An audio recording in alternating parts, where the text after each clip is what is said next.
Well, my story is about award-winning actress Cicely Tyson, who has starred in countless films, TV shows, and Broadway plays. They include Roots, remember that?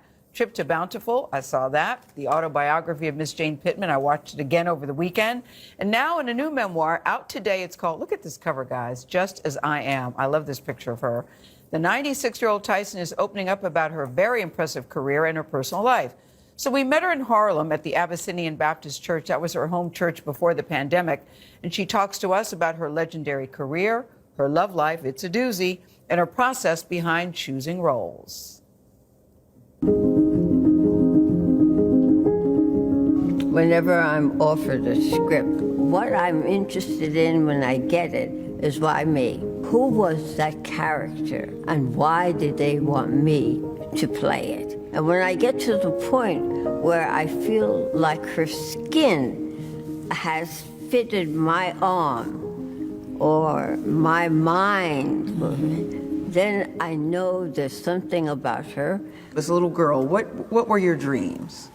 I was a very shy child. If you got 15 minutes of words out of me, you got plenty. You know, I was a thinker. I sucked this finger until I was 12 years old. That's why I have these buck teeth. Born in 1924 to West Indian parents, Cicely Tyson recounts her extraordinary life in her new memoir, Just As I Am. I am an observer of human nature and the dreamer of audacious dreams. The journey to stardom was not an easy one for Tyson, who became pregnant when she was 17 and had a short marriage that lasted just over 2 years. Tyson began her acting career as a single mother, a choice that brought conflict at home. Weren't you surprised, Cicely, that your mother actually kicked you out of the house because you wanted to be an actress? Yes. Oh, she told me I couldn't live there and do that. Suddenly I found something that I loved to do, and I had a child to support. So you weren't thinking, when I grow up, I want to be an actress? No. My mother, I don't know what she wanted me to be. She thought that I was going to live in a den of iniquity, because we grew up in the slums, okay? Lots of prostitutes walking up and down the street.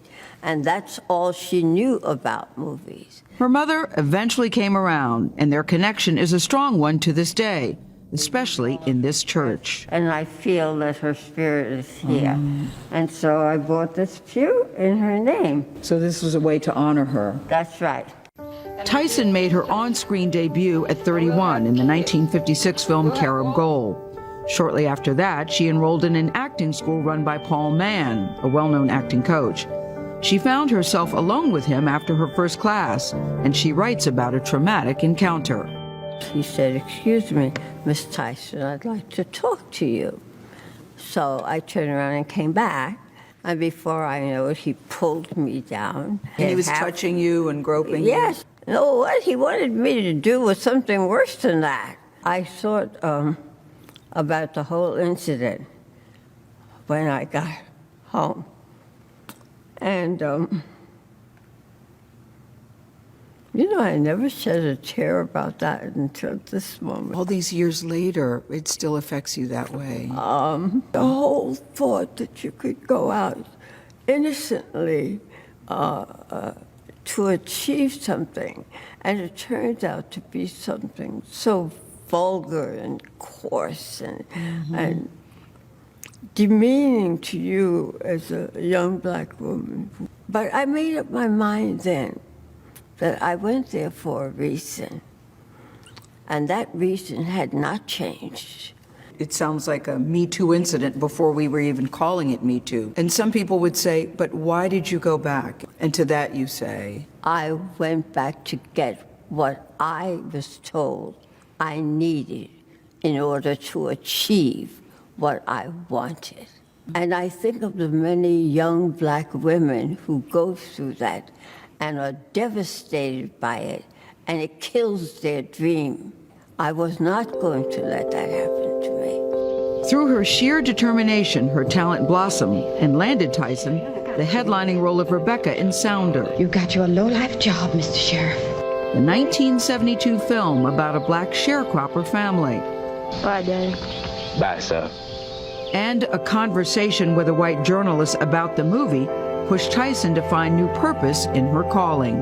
And so you're promoting Sounder. A reporter said to you that he felt a bit of bigotry in himself while he was watching the movie. When I asked him why so, he said, I was uncomfortable about your older son referring to his father as Daddy. I said, do you have children? What do they call you? He said, they call me Daddy. And I thought, my God, this man is thinking that we're not human beings.